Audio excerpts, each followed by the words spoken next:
Assalamualaikum warahmatullahi wabarakatuh. Kembali lagi di channel Radio Horor. Untuk kisah kali ini masih ada sebuah cerita dari tulisannya Neneng Dewi NS. Dan untuk kisah yang akan saya bawakan kali ini, sebuah kisah yang berjudul Diganggu Penunggu Rumah Angker Nenek. Dan sebelum kita lanjut ke ceritanya, tekan dulu tombol like video ini dan jangan lupa tekan juga tombol subscribe channel ini.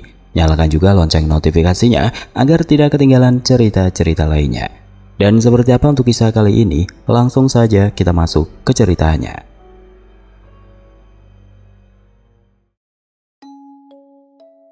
Setiap orang pasti punya pengalaman yang tidak gampang untuk dilupakan begitu saja. Baik itu pengalaman baik maupun pengalaman buruk, yang mungkin sudah lama terjadi. Namun kenangannya masih membekas sampai saat ini di ingatan seseorang. Apalagi bila itu adalah sebuah pengalaman horor yang berhubungan dengan dunia lain, yang mungkin tidak semua orang akan mengalaminya. Apabila orang tersebut bukanlah termasuk orang yang diberikan kelebihan, memiliki indera keenam, indigo, atau sejenisnya, yang sudah terbiasa melihat berbagai penampakan di luar nalar. Hal ini juga berlaku buat saya. Perkenalkan, nama saya Dinda, usia 30 tahun dan berdomisili di sebuah kota kecil di Jawa Barat. Tepatnya di kota Garut. Saya akan mencoba berbagi pengalaman horor yang pernah saya alami beberapa tahun lalu ketika menempati rumah nenek yang sudah 20 tahun tidak dihuni. Sebuah pengalaman yang cukup meninggalkan rasa takut sekaligus trauma yang tidak mudah saya lupakan begitu saja. Dan rumah peninggalan mendiang nenek yang saya maksud itu masih ada sampai sekarang. Bahkan sekarang bangunannya sudah direnovasi sekitar 3 tahun silam oleh pihak keluarga besar anak-anaknya mendiang nenek. Tapi tetap saja tidak membuat saya berminat sedikit pun untuk kembali ke sana. Apalagi menempati rumah itu seperti sebelumnya. Saat itu nenek saya, yaitu ibu kandung dari ibu saya, namanya Haji Nuri, menyuruh kami menempati rumah beliau yang sudah lebih kurang 20 tahun tidak dihuni. Lokasinya di sebuah kampung yang cukup terpencil, agak jauh dari jalan raya. Nama kampungnya Kampung Bebedahan, Kecamatan Wanaraja, Garut. Jaraknya sekitar 5 km dari tempat tinggal saya sekarang. Nah, rumah nenek saya ini kalaupun dihuni paling cuma setahun sekali pas lebaran doang. Sebagai tempat berkumpulnya keluarga besar ibu saya, itu pun paling cuma sehari doang. Setelah itu rumah tersebut akan kembali kosong sampai tahun depan ketika lebaran berikutnya. Oh ya, sebelumnya akan saya beritahu dulu tata letak atau lokasi dari rumah nenek saya tersebut untuk memudahkan kalian para pendengar dalam memahami penjelasan saya. Jadi rumah nenek saya itu ukurannya cukup luas. Ya, tidak jauh berbeda dengan bangunan rumah zaman dulu. Halamannya juga luas banget. Posisinya strategis pas di depan jalan alternatif menuju ke Bandung. Suasananya juga sangat asri karena di halaman rumahnya banyak pepohonan. Ada pohon jambu air citra, pohon mangga, pohon kelapa, dan pohon nangka. Di dalam rumah ada sumur tua yang konon sudah ada sejak ibu saya kecil. Air sumurnya jernih banget dan tidak pernah kering meskipun dilanda kemarau panjang. Nah, tepat di samping kiri rumah nenek saya ada sebuah villa kecil yang ada kolam ikannya. Dan di tengah-tengah di antara rumah nenek dan villa keluarga besar tersebut, ada masjid yang dibangun oleh keluarga besar kami, tapi ditunjukkan untuk masyarakat yang ada di kampung itu. Posisi villanya dibangun di atas, sehingga posisi rumah nenek saya itu jauh lebih rendah dibanding villa. Rumah nenek ini posisinya sejajar dengan masjid yang tepat berada di samping rumahnya. Pokoknya kalau siang-siang adem banget ketika menempati rumah nenek, sebab jauh dari keramaian. Apalagi pemandangan di depan rumah yang berseberangan dengan jalan adalah hamparan sawah dan kebun yang sangat luas. Tapi biasanya setiap lebaran itu, sebenarnya nenek dan keluarga besar ibu saya itu lebih sering menempati villa yang di atas ketimbang rumah nenek yang di bawah. Alasan mereka karena rumah nenek itu kalau pas turun hujan gede suka kebanjiran, lalu airnya suka masuk ke dalam rumah. Soalnya posisi rumahnya itu sengaja dibangun jauh lebih rendah dibandingkan dengan posisi tanah yang berada di atasnya. Jadi kalau hujan gede sudah pasti kalau rumah nenek ini akan terendam banjir akibat letak rumahnya yang jauh lebih rendah dari jalan raya. Kebetulan di depan jalan rumah nenek ada sungai kecil atau semacam parit, karena itu bagian dari pengairan sawah-sawah yang ada di sekitar kampung rumah kami. Awal-awal menempati rumah itu sih biasa saja, cuman namanya rumah yang sudah lama tidak ditempati pasti tidak terawat. Meski ada tetangga dekat yang suka diminta nenek dan keluarga besar ibu untuk membersihkan. Saya perhatikan atapnya juga udah bolong-bolong, cat temboknya juga kebanyakan sudah mengelupas. Bahkan dari 4 kamar yang ada di sana, hanya 2 kamar yang layak pakai. Sedangkan 2 kamar lainnya atapnya udah lapuk, jadi tidak bisa dipakai. Ibu saya waktu itu mau ditawarin untuk menempati rumah nenek karena keluarga kami sepulang merantau dari kota Padang memang belum memiliki rumah sendiri. Sementara itu kelima anak mereka yaitu saya dan keempat saudara saya masih belum mapan. Ketika kakak saya masih merintis kerja, saya masih nganggur karena baru lulus kuliah, terus adik saya masih kuliah di Bandung. Saya sehari-hari ya menemani ibu dan bapak saya di rumah nenek, karena ketiga kakak saya kerjanya di Bandung. Paling mereka suka datang mengunjungi bapak dan ibu 2 minggu sekali atau sebulan sekali. Saya tidur sendirian di kamar yang jendelanya itu tepat menghadap ke arah sumur tua. Terus dinding kamar yang saya tempati itu posisinya menempel dengan tembok masjid. Model jendelanya juga model zaman dulu banget yang banyak kaca jendelanya dan harus diangkat dulu baru bisa dibuka. Sedangkan kedua orang tua saya tidurnya di kamar yang berada persis di samping kamar saya. Tapi posisinya kamar orang tua saya jendelanya menghadap ke depan masjid. Cuma bentuk jendelanya yang gede lebar ala-ala jendela zaman dulu. Berarti 2 kamar lainnya kosong.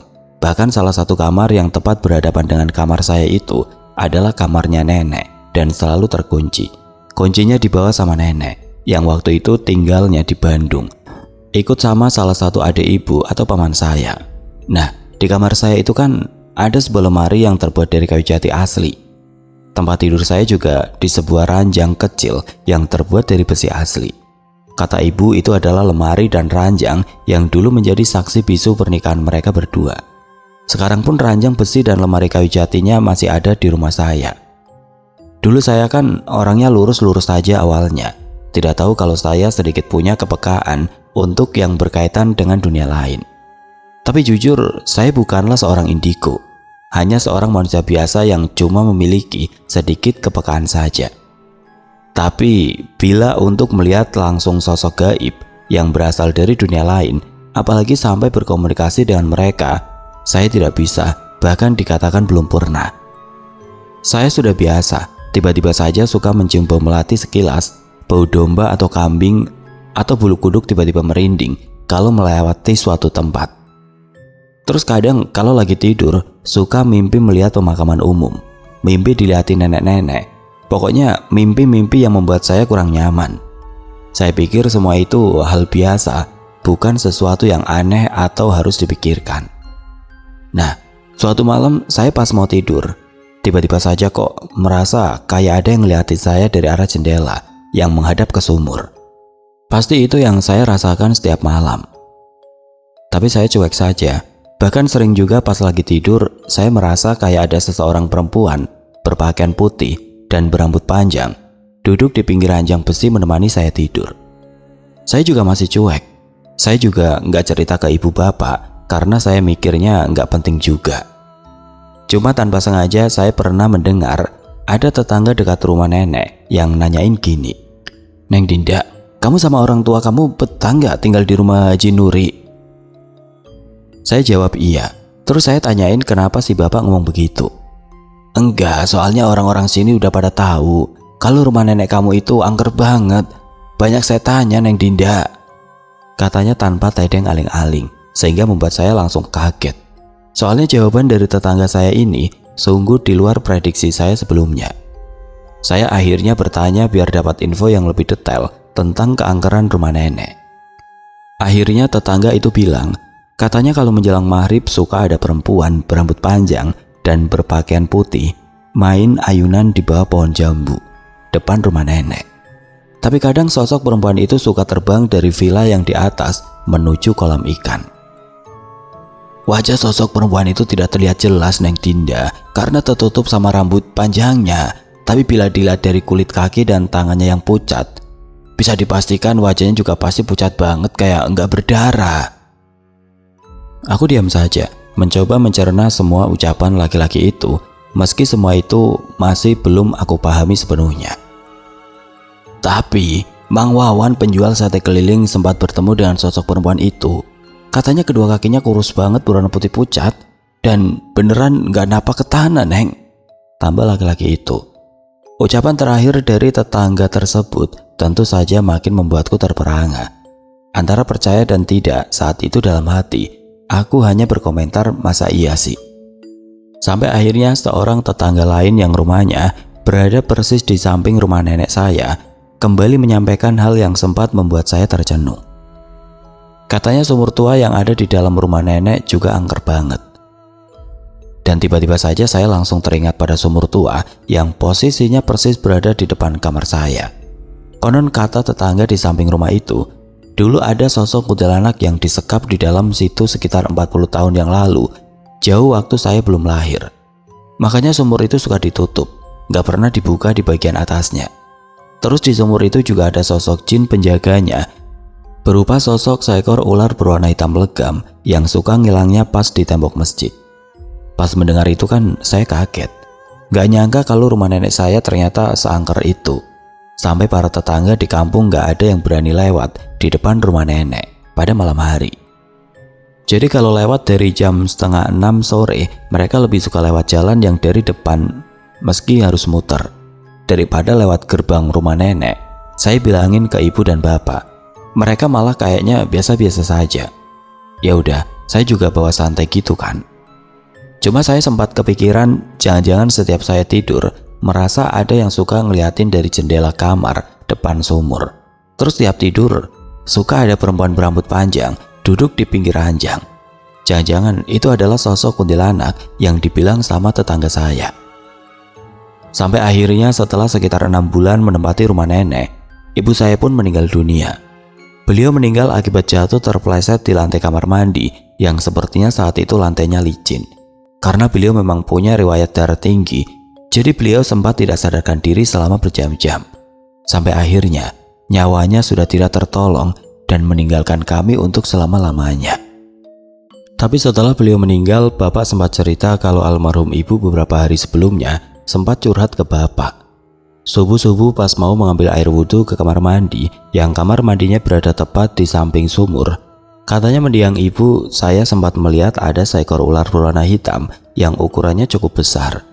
Tapi anehnya ular itu ukurannya tidak panjang, jadi cuma sepotong doang. Jadi dari kepala terus langsung badannya, gak ada ekornya. Bentuk ular itu bantet. Kata mendiang ibu, ular itu beliau lihat keluarnya dari dalam sumur tua, terus melesat dengan cepat menghilang di balik tembok masjid. Cuma waktu itu bapak saya memang tidak percaya sama yang begituan. Tidak memperpanjang masalah itu, bapak tidak sampai pikir macam-macam, apalagi mengaitkan kematian mendiang ibu dengan kehadiran sosok ular misterius tersebut. Apalagi bapak saya bukan orang yang percaya pada hal-hal yang bersifat mistis dan sejenisnya. Tapi terus terang setelah mendiang ibu dimakamkan, saya sempat mencium bau bunga melati sekilas kayak lewat di depan saya. Baunya wangi banget, tapi sempat bikin bulu kuduk merinding. Waktu itu saya pas sedang menyiapkan persiapan buat acara tahlilan hari pertama beliau. Sampai akhirnya pas tahlilan mendiang ibu hari kedua, Gita adik saya datang dari Bandung. Saya ceritakan perihal ular hitam yang kayaknya jin yang dilihat mendiang ibu keluar dari dalam sumur tua beberapa hari sebelum beliau meninggal. Gita rupanya sudah lama tahu kalau rumah nenek terutama sumur tuanya, bahkan membenarkan kalau ada sosok kuntilanak dan jin berwujud ular hitam yang perwujudannya cuma setengah doang. Bahkan kita tambahin kalau ada salah satu tante kami, adik mendiang ibu yang paling bungsu, pernah dikejar-kejar oleh sosok kuntilanak yang ada di sumur itu. Jadi itu terjadi saat tante kami itu sempat tinggal di rumah nenek untuk menemani nenek yang memang sudah tua. Waktu itu usianya sudah 80 tahunan. Kata adik saya, tante saya itu beneran dikejar-kejar sama sosok kuntilanak tersebut sampai ketakutan teriak-teriak histeris. Waktu itu tante Rina cerita sambil nangis, teh. Katanya dia belum lupa kalau sosok kuntilanak yang ngejar-ngejar dia wajahnya serem banget. Ketika ketawa mulutnya sampai terbuka lebar. Tante Rina bahkan bisa lihat mulut kuntilanak itu yang dipenuhi oleh darah segar. Bahkan darahnya sampai netes-netes jatuh ke lantai. Pokoknya serem banget teh. Ih, kata Gita menirukan ekspresi Tante Rina saat itu sambil ikut bergidik ngeri. Saat itu saya hanya terkesima mendengar pengakuan Gita. Saya tidak bisa membayangkan bagaimana seandainya saya yang jadi Tante Rina. Sudah pasti saya juga akan merasa sangat ketakutan dan trauma. Tambah Gita setelah kejadian itu, karena nggak kuat akhirnya Tante Rina pindah ke Bandung, nggak mau lagi tinggal di sana. Tidak lama habis kejadian itu, tante kami jatuh sakit lumayan lama, sekitar hampir 3 minggu, berupa demam tinggi. Bahkan sempat dirawat juga, tapi tidak kunjung sembuh. Terus akhirnya tante kami itu pun meninggal. Kalau saya masih percaya nggak percaya waktu itu, saya pikir mungkin memang sudah takdirnya mendiang ibu saya dan tante saya meninggal. Bukan karena faktor diganggu sama penghuni rumah nenek. Cuma saya sempat mengalami kejadian mistis yang memang saya alami sendiri. Jadi ceritanya waktu itu ada tetangga di belakang rumah yang meninggal. Sebut saja namanya Cek Mama. Saat itu pas bulan puasa. Saya siang-siang tiduran di kamar sendirian, antara masih tidur dan terjaga. Saya merasa kok ada yang nemenin saya tidur di kamar satu ranjang dengan saya. Awalnya saya pikir itu adik saya, karena dia memang sempat pulang ke Garut libur kuliah untuk menemani saya dan bapak. Katanya pengen menghibur bapak yang baru ditinggal mendiang ibu. Saya sempat terjaga dari tidur, tapi saya nggak bangun. Saya cuma memutar badan ke arah orang yang nemenin saya tidur itu. Pas saya tengok, itu pocong beneran, sosok pocong, tapi wajahnya persis wajah Cek Mama yang baru meninggal. Anehnya, saya malah nggak takut, nggak juga teriak, mungkin karena saya masih ngelindur. Jadi pas saya berhadapan langsung sama sosok pocong yang berwujud mendiang Cek Mama itu, saya cuma bilang, Cek Mama, gitu doang. Habis itu saya puterin lagi badan, memunggungi sosok pocong itu, kayak sebelumnya, terus saya lanjut tidur. Gak lama saya terbangun, karena dibangunin sama Gita. Pas saya nengok ke samping, sosok pocong mendiang Cek Mama itu udah gak ada. Justru saya soknya itu, pas udah bangun tidur, adik saya ikut kaget. Cuma bawa doang yang tetap santai pas saya ceritain. Sampai akhirnya saya sendiri yang kembali mengalami langsung gangguan dari penghuni rumah nenek. Meski saya nggak melihat wujudnya karena saya bukan indigo. Jadi ceritanya waktu itu bapak kan tidak tinggal di rumah nenek lagi. Sebab diajak tinggal di rumah kakak kedua saya. Cuma memang masih di wilayah Garut juga. Saat itu adik saya udah nikah dan tinggal di Bandung. Minta main ke Garut tapi nggak sama suaminya karena harus balik lagi ke Bandung.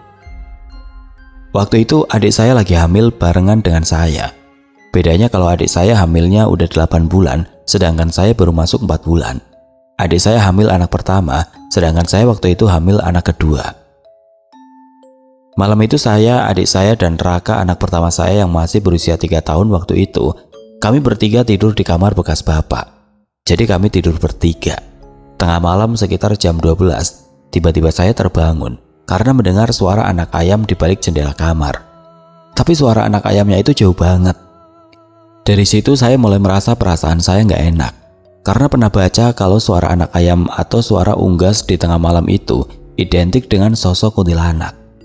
Katanya kalau suara unggasnya jauh berarti sosok kuntilanaknya dekat. Begitu juga sebaliknya. Rupanya adik saya juga ikut terbangun dan dia wajahnya kayak yang khawatir gitu. Akhirnya kami putuskan baca ayat kursi bareng-bareng, lalu lebih memilih tidur lagi.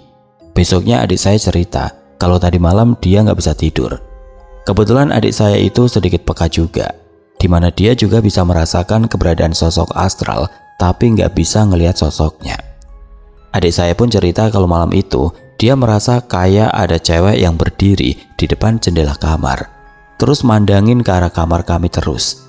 Pas saya ceritain kalau saya mendengar suara anak ayam tapi jauh, adik saya bilang berarti beneran yang semalam itu sosok kuntilanak. Mungkin sosok itu tahu kalau kami berdua lagi sama-sama hamil.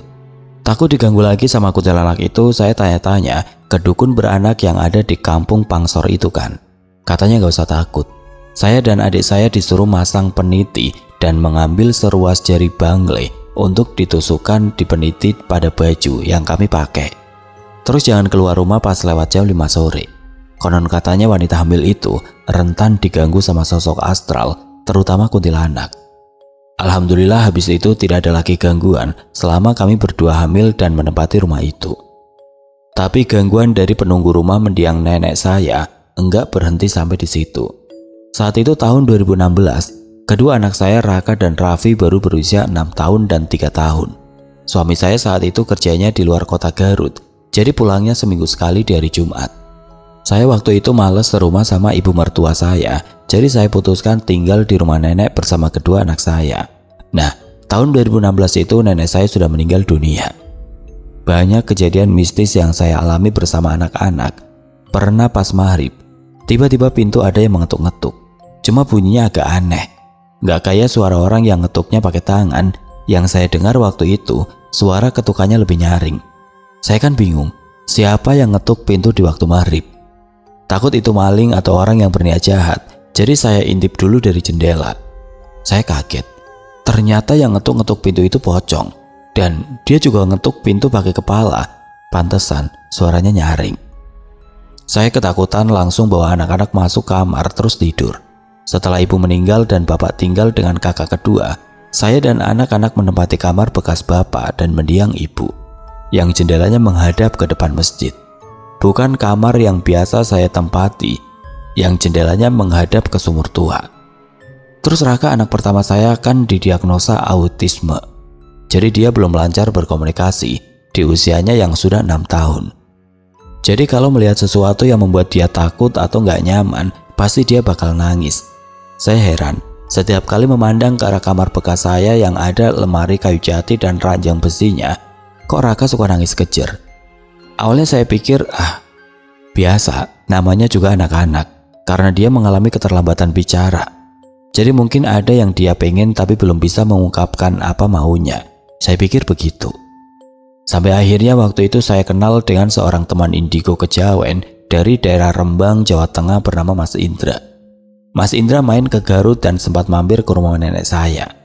Dari Mas Indra lah, saya pertama kali tahu kalau Raka anak pertama saya itu indigo.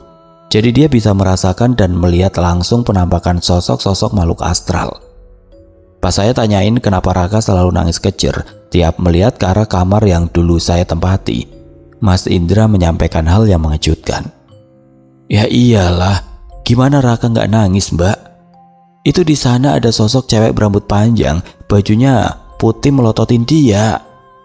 Kaget dong saya. Kembali saya jadi ingat sama sosok perempuan yang suka duduk di tepi ranjang setiap kali saya tidur di kamar itu. Saya tanya ke Mas Indra tentang sosok perempuan itu.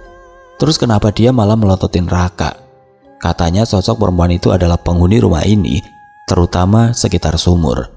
Terus kenapa sosok itu melototin Raka? Sebab dia marah ke Raka.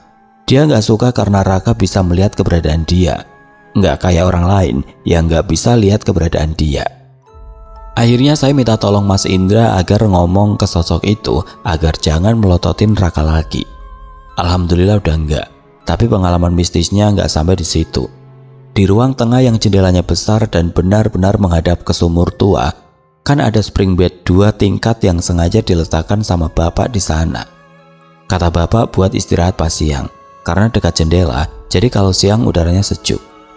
Nah, kalau siang hari memang saya akui suasananya adem bikin sejuk, enak buat tidur siang. Tapi kalau udah menjelang maghrib, jangan ditanya, yang ada malah bikin merinding. Setiap saya memandang ke arah jendela besar yang berhadapan langsung ke sumur itu, kan di sana gelap, nggak dikasih lampu, pasti saya merasa kayak ada yang berdiri di sana, merhatiin saya dan anak-anak. Cuma saya nggak tahu itu siapa atau sosok apa, karena memang saya nggak bisa lihat. Kejadian yang sedikit ekstrim justru sempat dialami oleh 2 orang sepupu saya, anak tante yang di Bandung. Sebut saja namanya Vivi dan Lina. Dua-duanya cewek, waktu itu mereka masih SMA. Karena mereka berdua adik kakak dan usianya cuma beda setahun, hari itu mereka sama tante saya nginep di rumah nenek. Cuma mereka nggak mau nempatin kamar yang biasa saya tempati, padahal kan itu kosong. Soalnya saya menempati kamar bekas bapak. Vivi dan Lina ini minta tidur siangnya di kamar milik bekas mendiang nenek yang saya bilang dulu selalu dikunci sama nenek dan isinya banyak barang-barang pribadi milik nenek. Kebetulan di kamar itu ada sebuah dipan yang biasa dipakai nenek buat tidur. Tapi dipannya terbuat dari papan bukan besi. Nah, siang itu saya kaget. Tiba-tiba lihat Vivi dan Lina malah keluar sambil teriak-teriak dari dalam kamar bekas mendiang nenek. Mereka sambil nangis ketakutan juga. Saya tanyakan, "Kalian kenapa?" Sambil nangis mereka cerita, kalau pas lagi tidur mereka kaget ada yang menggoyang-goyangkan dipan cukup keras, sehingga bikin mereka terbangun dari tidur terus lari keluar.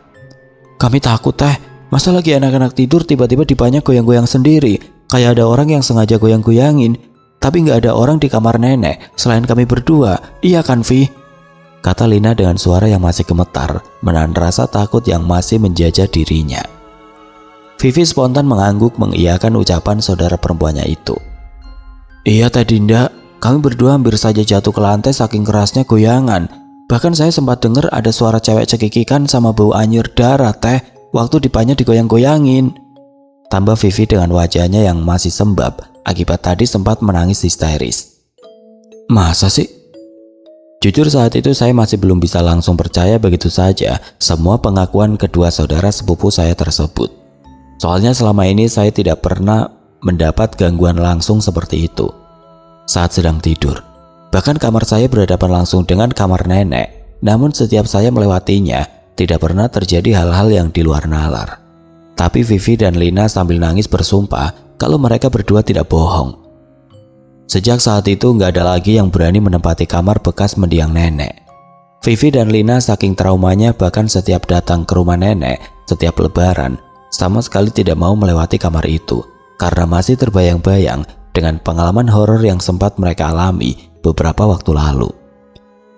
Namun tidak sampai di situ. Rupanya salah seorang paman kami yang tinggal di kota Cirebon juga ikut mengalami pengalaman horor saat dia bersama keluarganya mendatangi acara halal bihalal di rumah mendiang nenek. Tengah malam paman kami yang bernama Mang Didi itu mengaku perutnya mules akibat kebanyakan menambahkan sambal ke dalam bakso yang dia nikmati tadi sore. Tepat pukul 11 malam Mang Didi pun segera berlari ke kamar mandi. Namun saat itu kondisi pintu kamar mandinya malah tertutup. Bahkan terdengar suara orang yang sedang mandi. Awalnya Mang Didi mengira kalau itu adalah Tante Cahaya, istrinya yang sedang mandi. Karena dari suara senandung yang terdengar dari balik pintu kamar mandi, suaranya seperti suara seorang perempuan. Tidak kuat menahan rasa mules, Mang Didi setengah berteriak minta orang yang ada di dalam kamar mandi agar segera menyelesaikan mandinya. Tapi tiba-tiba suasana berubah hening. Tidak ada sautan. Bahkan suara percikan air dan suara senandung yang tadi sempat terdengar riuh berubah senyap. Merasa kesal akhirnya Mang Didi pun menggedor-gedor pintu kamar mandi. Tiba-tiba saja perlahan pintu kamar mandi malah terbuka sendiri. Mang Didi hanya bisa terperangah saat melihat kondisi kamar mandinya kosong, tidak ada siapa-siapa. Bahkan lantai kamar mandinya pun kering, tidak ada jejak basah, seperti tidak ada dipakai untuk mandi sebelumnya. Akan tetapi hidung Mang Didi sontak mencium bau anyir darah yang sangat santer mengganggu indera penciumannya. Tidak kuat menahan rasa takut, akhirnya dia pun pingsan di depan kamar mandi. Tahun 2017, saya dan kedua anak saya sudah tidak lagi tinggal di rumah nenek. Saya putuskan untuk pindah ke rumah mertua karena mertua saya sudah meninggal. Setelah itu rumah nenek benar-benar kosong. Dan kembali hanya ditempati setahun sekali pas lebaran doang seperti sebelumnya. Beberapa tetangga di sana kalau ketemu masih suka cerita kalau rumah nenek makin angker sejak kembali kosong. Mereka bilang sore-sore banyak tetangga yang melihat sosok perempuan main ayunan di bawah pohon jambu citra. Terus pas malam-malam ada dua orang tetangga yang baru pulang dari Bandung lewat di depan rumah nenek. Katanya melihat di dalam rumah itu kayak ada orang. Sekitar tahun 2021 rumah mendiang nenek direnovasi oleh keluarga besar mendiang ibu. Rumahnya jadi lebih bagus. Tembok-tembok yang catnya mengelupas sudah dicat ulang, atap-atap yang jebol dan hampir runtuh juga sudah diganti dengan atap yang baru. Terakhir saya ke sana September tahun 2024 lalu, memang suasana rumahnya agak adem. Raka pas dibawa ke sana juga nggak ada nangis kejer lagi, malah kayaknya dia betah banget di sana. Cuma kalau untuk kembali nginap di sana, apalagi kalau harus kembali menempati rumah nenek, saya udah nggak mau.